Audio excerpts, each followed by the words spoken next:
अस्सलाम वालेकुम dear students, कैसे हैं जी आप सब लोग। एक और लेक्चर के साथ आपके सामने हाजिर हुआ हूं।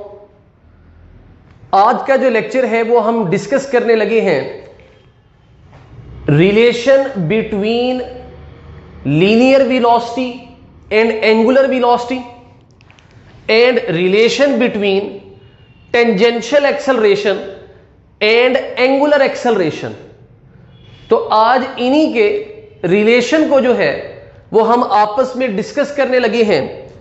तो अगेन बेटा, बात को टाइम को जाया किए बगैर मैं बात को स्टार्ट करता हूं। कंसीडर कर लें कि आपके पास एक बॉडी जो है वो एक सर्कुलर पाथ में जो है वो रिवॉल्व कर रहा है। ये इस तरह से करके, इस तरह से एक बॉडी जो है वो सर्कुलर पाथ में रिवॉल्व कर रहा है। हमने जब उसको रिवॉल्व करते हुए देखा तो वो बॉडी जो था वो इनिशियली पॉइंट P1 के ऊपर था। वो बॉडी जो था इनिशियली पॉइंट P1 के ऊपर था। तो इस वक्त जो इनिशियल एंगल वो एक्स एक्सिस के साथ बना रहा था वो था थीटा। वो कितना था? थीटा के बराबर। कि एक बॉडी जो है, एक रिजिड बॉडी जो है वो एक सर्कुलर पाथ के अंदर रिवॉल्व कर रहा है इस तरह से। अब हमने ये कहा एक फिक्स एक्सिस के अबाउट जो है वो रोटेट कर रहा है। अब हमने ये कहा कि शुरू में ये जो पॉइंट P1 है ये एंगल बना रहा था theta with the x axis. उसके बाद जब बॉडी P1 से मूव करके पॉइंट P2 तक चला गया तो ऐसी सिचुएशन में जो उसने एंगुलर डिस्प्लेसमेंट कवर किया उसको नाम दे दिया डेल्टा, थीटा का नाम दे दिया। किसका नाम दे दिया? डेल्टा, थीटा का नाम दे दिया। अब इस सर्कुलर पाथ जो है इसका जो रेडियस है वो आर के बराबर है। किसके बराबर है? आर के बराबर है।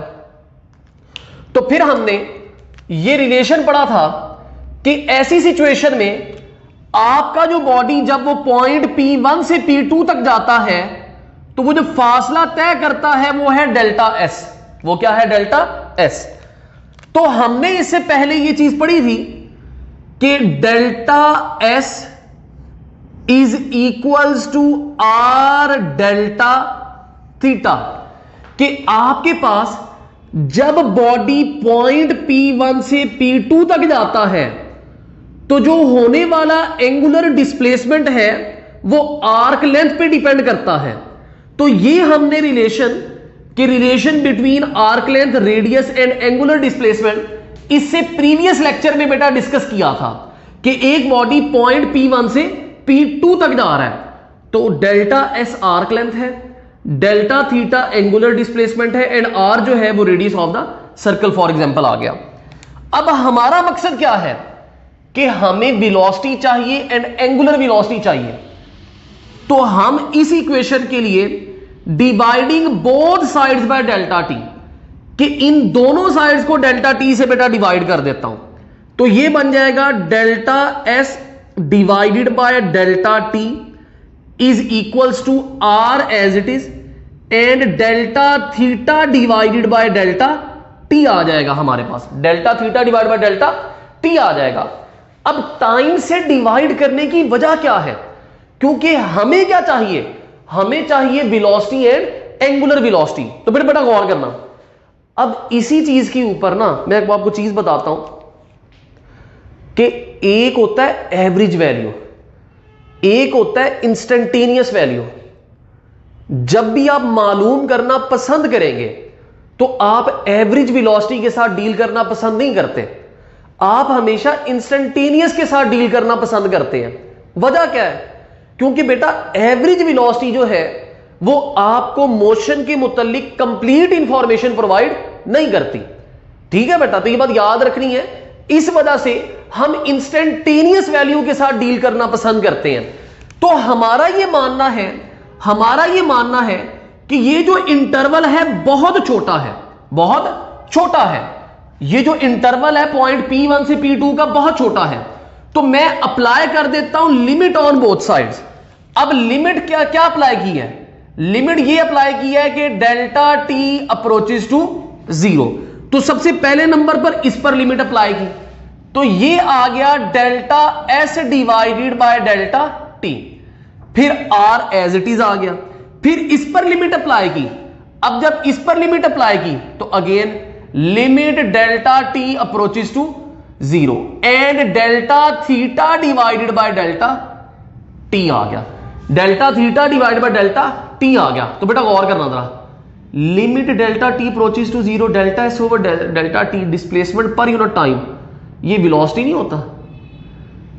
तो ये हमारे पास आ गया v। इसी तरह से r एज इट इज आ गया and limit delta theta over delta T, ये आ गया एंगुलर वेलोसिटी।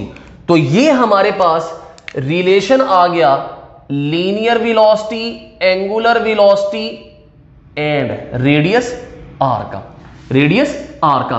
अब ये है मैग्नीट्यूड की शक्ल के अंदर।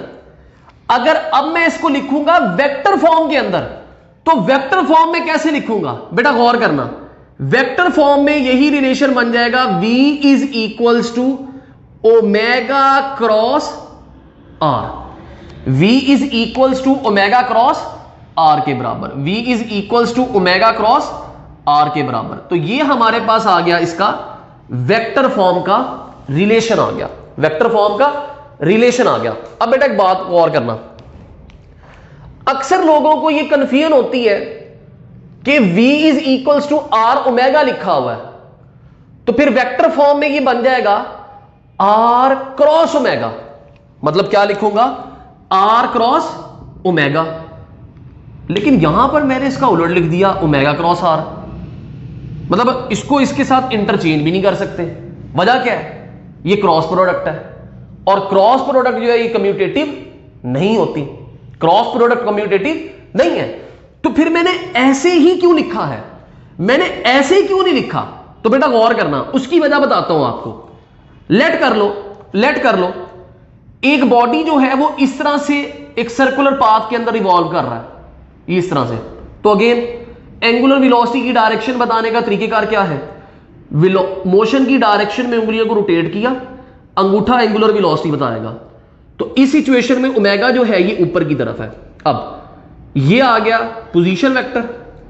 अब बॉडी यू रोटेट कर रहा है, बॉडी इस डायरेक्शन में जो है वो रोटेट कर रहा है। तो ऐसी सिचुएशन में अब उसका लीनियर वेलोसिटी जो होगा, लीनियर वेलोसिटी उसका जो डायरेक्शन है वो ये बन जाएगा। ओके हो गया, कोई इतना मतलब देखो ना, बॉडी यू रोटेट कर रहा है तो इस पॉइंट के ऊपर उसका लीनियर वेलोसिटी जो है वो यूं बन जाएगा। अब ये तो होगी आपकी और मेरी जुबानी कलामी बातें। अब इस चीज को मैथमेटिकली जस्टिफाई करने की कोशिश करते हैं। गौर करना बेटा, v is equals to omega cross r का मतलब क्या है कि अगर मैं लीनियर वेलोसिटी का डायरेक्शन देखना चाहता हूं तो वो ओमेगा क्रॉस r से निकल सकता है। तो क्रॉस प्रोडक्ट के रिजल्टेंट का डायरेक्शन देखने का तरीकेकार क्या था कि पहले वेक्टर की डायरेक्शन में उंगलियों को रखो, दूसरे वेक्टर की डायरेक्शन में उंगलियों को रोटेट करवा दो। ये जो अंगूठा होगा ये रिजल्टेंट वेक्टर की डायरेक्शन बताएगा। तो बेटा गौर करना, अब कर रहा हूं ओमेगा क्रॉस r, ओमेगा की डायरेक्शन में राइट हैंड की उंगलियों को रख दिया। अब ये r है, ये ओमेगा है, ये r है। तो एंगुलर वेलोसिटी की डायरेक्शन में उंगलियों को रखा, पहले वेक्टर की डायरेक्शन में उंगलियों को रखा, दूसरे वेक्टर की डायरेक्शन में राइट हैंड की उंगलियों को रोटेट करवा दिया। तो ये अंगूठा किसकी डायरेक्शन बताएगा, लीनियर वेलोसिटी की।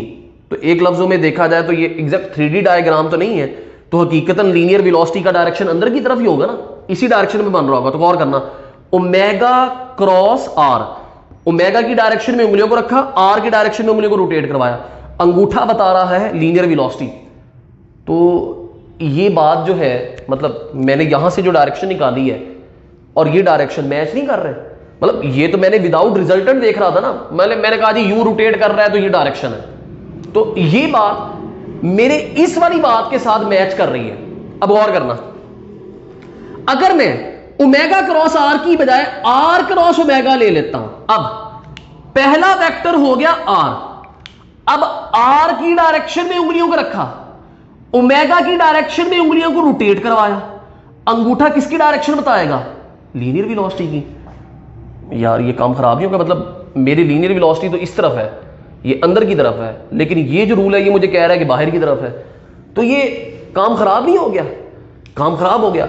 इस वजह से हम आर क्रॉस ओमेगा नहीं लिखते, आर क्रॉस ओमेगा नहीं लिखते, क्योंकि हमारा ये जो रिजल्ट है ये ओरिजिनल रिजल्ट के साथ मैच करता है, जबकि इसका जो आंसर है वो ओरिजिनल रिजल्ट के साथ मैच नहीं करता। कि बेसिकली हमारा जो सिस्टम है वो राइट हैंडेड सिस्टम कंसीडर होता है कि अगर एक वेक्टर x है दूसरा y है तो तीसरा वेक्टर z पॉजिटिव z के अलॉन्ग होगा, अगर एक नेगेटिव x है दूसरा नेगेटिव y है तो तीसरा भी नेगेटिव z एक्सिस के अलॉन्ग होगा। तो ये सिंपल सी बेटा बात थी कि ये सिंपल सी वजह आ जाती है कि हम ओमेगा क्रॉस r क्यों लेते हैं, r क्रॉस ओमेगा क्यों नहीं लेते। अब बेटा आगे देखना, अब angle between V R and omega, बेटा सीधी सी बात है, ये वी आ गया, ये आर आ गया, ये ओमेगा, ये आर, ये ओमेगा, ये आर, और ये क्या आ गया?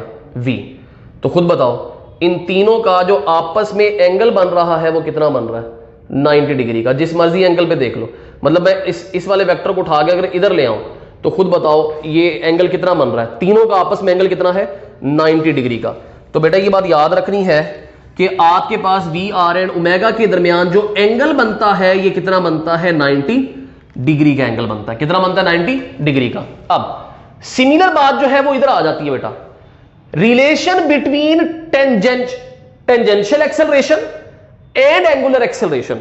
बेटा अगेन वही बात कि सेम डायग्राम कंसीडर करता हूं कि बॉडी पॉइंट P1 से P2 तक जाता है तो उसकी वेलोसिटी में चेंज आता है, लीनियर वेलोसिटी में भी चेंज आता है एंड एंगुलर वेलोसिटी में भी चेंज। मिसाल के तौर पे लेट कर लो, मैं ये सोच रहा हूं कि एक बॉडी जो है, चेंज की बजाय मैं यूं लफ्ज इस्तेमाल कर लेता हूं कि एक बॉडी जब पॉइंट P1 से P2 तक जाता है तो उसका वेलोसिटी है delta we and angular velocity है डेल्टा ओमेगा। अगेन हमें चाहिए एक्सेलरेशन, तो एक्सेलरेशन हासिल करने के लिए दोनों साइडों को डेल्टा टी से डिवाइड कर दूंगा। एक्सेलरेशन हासिल करने के लिए दोनों साइडों को डेल्टा टी से डिवाइड कर दूंगा, delta omega divided by delta T आ जाएगा, delta omega divided by delta T आ जाएगा। अब अगेन मैंने क्या कहा था कि हम इंस्टेंटेनियस वैल्यू के साथ डील करना पसंद करते हैं, तो इंस्टेंटेनियस वैल्यू के लिए दोनों साइडों पर लिमिट लगा दूंगा, limit delta T approaches to 0, ये आ जाएगा delta V divided by delta T, फिर आ जाएगा आर, फिर दोबारा लिमिट लगाऊंगा डेल्टा टी अप्रोचेस टू 0, और ये आ जाएगा delta omega divided by delta T. अब ये जो है delta we over delta T, ये आपके पास आ जाएगा क्या? Tangential acceleration. ये टेंजेंशियल एक्सेलरेशन आ गया, ये आर आ गया, ये आर एज इट इज आ गया, and delta omega over delta T, यह आपके पास आ गया एंगुलर एक्सेलरेशन। ये था मैग्नीट्यूड की शक्ल में, अगेन वेक्टर की शक्ल में, A T is equals to alpha cross R. Again बेटा इसका जो है वो सिमिलर रीजन है यही वाला, अल्फा क्रॉस आर। अगेन बेटा ये हमारे पास रिलेशन जो है ये आ गया tangential acceleration and angular acceleration के हवाले से। अब बेटा देखिएगा जरा, ये भी अगेन हमारे पास जो है ये वेक्टर फॉर्म में इसकी शक्ल आ गई है, ये वेक्टर फॉर्म में बेटा आ गया हमारे पास। अब बेटा देखिएगा जरा, इसको ऐसे लिखने की वजह जो है वो बिल्कुल सिमिलरली मैं यहां पर एक्सप्लेन ऑलरेडी कर चुका हूं, यहां पर एक्सप्लेन कर चुका हूं कि इसको आर क्रॉस अल्फा क्यों नहीं लिखेंगे, इसको आर क्रॉस अल्फा क्यों नहीं लिखेंगे, इसको अल्फा क्रॉस आर क्यों लिख रहे हैं, इसको अल्फा क्रॉस आर क्यों लिख रहे हैं। अब बेटा गौर करना जरा, again angle between tangential acceleration, angular acceleration and radius, वो बेटा अगेन सिमिलर बनेगा कि एंगुलर वेलोसिटी की डायरेक्शन में अगर वेलोसिटी इंक्रीज कर रहा है तो एंगुलर एक्सेलरेशन का direction along the axis of rotation होगा, ये रेडियस आ गया एंड ये टेंजेंशियल एक्सेलरेशन, तो तीनों का एंगल स्टिल आपस में कितना बनेगा 90 डिग्री का। तो ये चीज याद रखनी है, ये चीज याद रखनी है कि tangential acceleration, angular acceleration and R, इनका जो एंगल है वो आपस में कितना बनता है 90 डिग्री बनता है। अब इसके बाद बेटा नेक्स्ट जो है वो चंद एक बातें जो है वो एमसीक्यूज के साथ डिस्कस करते हैं। अब बेटा देखिएगा जरा, अब इसके बाद जो नेक्स्ट चीज आ जाती है, ये एक एमसीक्यू है हमारे पास कि एक रिजिड बॉडी है।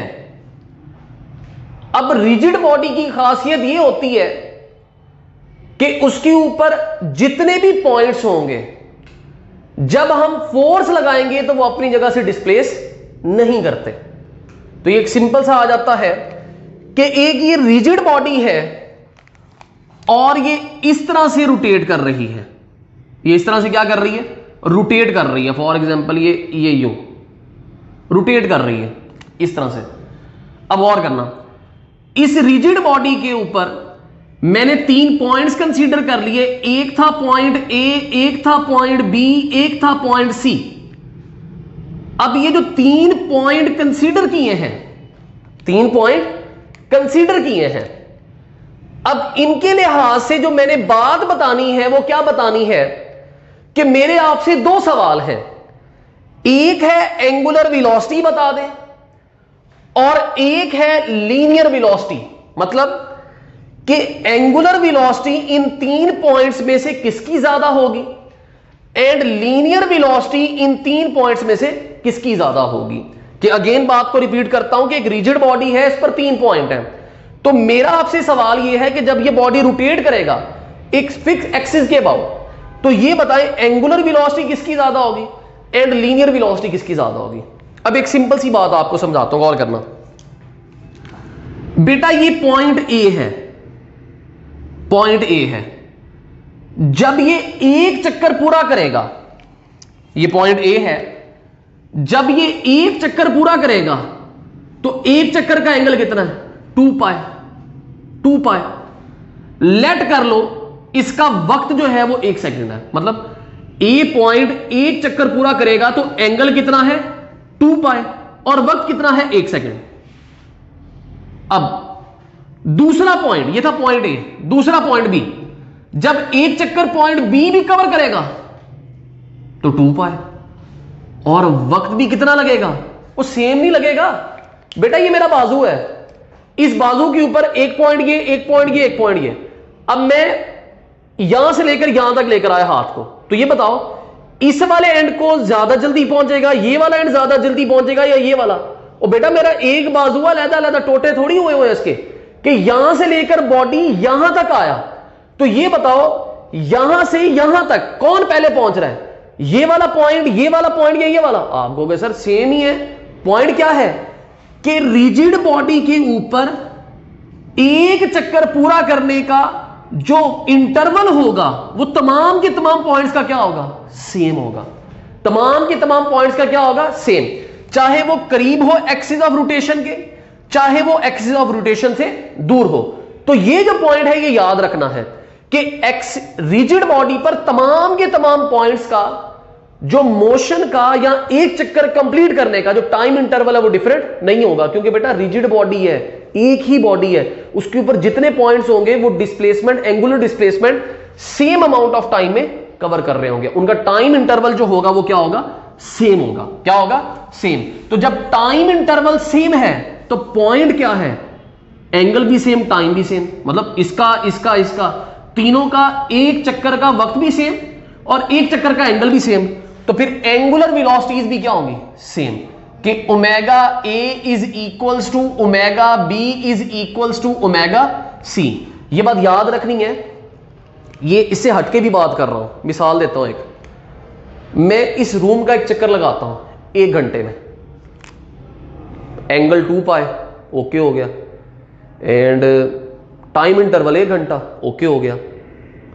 मैं जमीन का एक चक्कर लगाता हूं 1 घंटे में, ओके हो गया। आपकी और मेरी एंगुलर स्पीड सेम होगी, है क्या मतलब? बेटा सीधी सी बात है। ये बताओ जब मैंने एक चक्कर लगाया एंगल कितना है, 2 पाई, कितने वक्त में लगाया, 1 घंटे में। जमीन का भी जब एक चक्कर पूरा करूंगा कितने वक्त में, 1 घंटे में। एंगल टोटल कितना कवर होगा एक चक्कर का? 2 पाई। तो बेटा जब एंगल सेम है, टाइम इंटरवल सेम है, तो फिर एंगुलर स्पीड सेम होगी, एंगुलर स्पीड सेम होगी। ये बात याद रखनी है, एंगुलर स्पीड एक किस्म का मेजॉरिटी टाइम पर ज्यादा डिपेंड करती है। किस पर डिपेंड करती है? टाइम पर। कि जितना मर्जी बड़ा चक्कर हो और जितना मर्जी छोटा चक्कर हो, लेकिन अगर दोनों के चक्कर का वक्त सेम है तो उनकी एंगुलर स्पीड क्या होगी? सेम होगी। उनकी एंगुलर स्पीड क्या होगी?